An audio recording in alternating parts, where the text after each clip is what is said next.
વઢવાણ તાલુકાના પંચાયત કચેરી ખાતે ડીઝલ પેટ્રોલ મુદ્દે કોંગ્રેસનો અનોખો વિરોધ. તાલુકા પંચાયત પ્રમુખ ઉપપ્રમુખ પદાગ્રહણ સમયે વિરોધ પ્રદર્શન. ગધેડા પર કેરબા મૂકી કોંગ્રેસે કર્યો વિરોધ.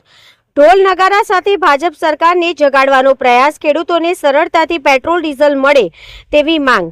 વઢવાણ તાલુકા કોંગ્રેસ દ્વારા કરવામાં આવ્યું પ્રદર્શન. પેટ્રોલ ડીઝલની અછત મુદ્દે કોંગ્રેસનો આક્રોશ. ગધેડા સાથે અનોખા અંદાજમાં સરકાર વિરુદ્ધ સૂત્રોચ્ચાર. ખેડૂતોને હાલાકી ન પડે તે માટે રજૂઆત કરવામાં આવી. તાલુકા પંચાયત કાર્યક્રમ દરમિયાન વિરોધ ચર્ચા જગાઈ. પ્રમુખ બહેના એને અભિનંદન પાઠવી છે, જે તે કારોબારી બહેના એને પણ અભિનંદન પાઠવી છે. પણ જે અમારી સમસ્યા છે ખેડૂતોની, એ ખેડૂતોને ડીઝલ પેટ્રોલ જે ખેડૂતોની સમસ્યા છે. હું વઢવાણ તાલુકા કોંગ્રેસ સમિતિના પ્રમુખ પ્રતિસિંહ ઝાલા. આજે વઢવાણ તાલુકા પંચાયતના પ્રમુખની નિમણૂક થઈ છે, કારોબારીની નિમણૂક થઈ છે. જેને પણ પદાધિકારીઓને જે નિમણૂક થઈ છે એમને પણ અભિનંદન પાઠવી છીએ અમે. પણ આજે અમે ગધેડા લઈને ઉગ્ર વિરોધ કરવા આવ્યા છીએ કે ચૂંટણી પહેલા જે સરકારે એવું કહેતા હતા કે ખાલી ખોટા જે સોશિયલ મીડિયાની અંદર પોસ્ટો મૂક્યા છે, પણ સરકાર પાસે પૂરતો પેટ્રોલ ડીઝલનો જથ્થો છે, કોઈ મૂંઝાવાની જરૂર નથી. એટલે જેવી ચૂંટણીનું રિઝલ્ટ આવ્યું અને એમની સરકાર બેઠી તાલુકા પંચાયત, નગરપાલિકા, મહાનગરપાલિકાની અંદર, જિલ્લા પંચાયતની અંદર, અને તરત ને તરત ખેડૂતો ઉપર એટલો અત્યાચાર કર્યો છે કે અત્યારે ખેડૂતોએ બબે કિલોમીટરની લાઇનમાં ઊભું રહેવું પડે છે. રાતના દિવસમાં ઉજાગરા કરી પોતાની જમીન ખેડવા માટે થઈને પોતા પાસે અત્યારે ડીઝલના પણ પૈસા નથી. જે જીરાના વેપાર થતા હતા એની અંદર જીરાના ભાવ અત્યારે 3600-3700 રૂપિયા થઈ ગયા છે. સરકારે ખાતરની અંદર પણ ખૂબ મોટા પ્રમાણની અંદર વધારો કરી દીધો છે. અને પેટ્રોલ પંપે અત્યારે તમે જુઓ છો તો મારામારીઓ થાય છે, અંદરો અંદર ખેડૂતોની લડાઈ થાય છે. સરકારે આવું બધું કૃત્ય કર્યું છે અત્યારે. અને ખરેખર રીતે જેવી ચૂંટણીનું રિઝલ્ટ આવ્યું એટલે તરત ને તરત નર્મદા કેનાલ બંધ કરી દેવામાં આવી.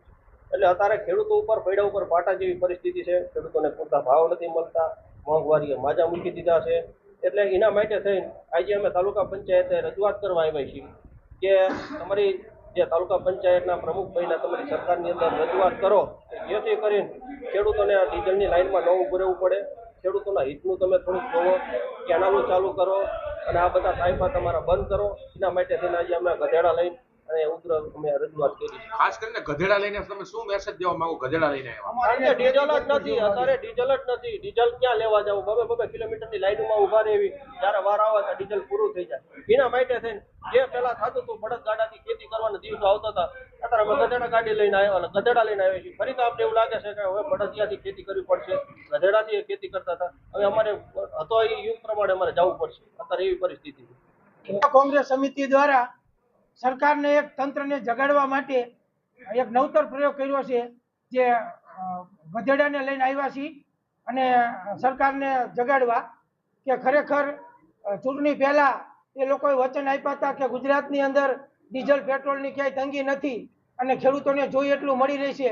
ચૂંટણી પતી એટલે તમામ વચનો પૂર્ણ થઈ ગયા, ખોટા વાયદા કર્યા. આજે ખેડૂતો રોડ ઉપર આવી ગયા છે. ડીઝલ ક્યાંય પેટ્રોલ પંપે છે નહીં, 2 કિલોમીટર લાંબી લાઈનો છે. અને એમાંય પરિપત્ર સરકારે કર્યો છે કે વાહન લઈને આવવાનું, શાકપાર લાવવાના. એક તો શાકપારના 50-60 રૂપિયા થાય. ખેડૂતોને 5-5 કલાક 10-10 કલાક લાઈનમાં ઉભા રહે તોય વારો નથી આવતો. તો સરકારે ખરેખર આવા ખોટા વચનો આપવા ન જોઈએ અને ખેડૂતોની પરેશાની દૂર કરી અને ડીઝલ પેટ્રોલની વ્યવસ્થા કરવી જોઈએ. અને જે અત્યારે જે પ્રમુખને બેને બધાને અભિનંદન, એમાં ના નથી, પણ અત્યારે હવે આવ્યા છે પછી પ્રજાના કામ કરે જો એમનું સરકારમાં હાલતું હોય તો. પણ હું નથી માનતો કે એમનું ચાલશે. આ લોકો ખોટા વચનો આપે છે અને પબ્લિકને ભરમાવીને ચૂંટણી ટાણે મત લઈ જાય છે.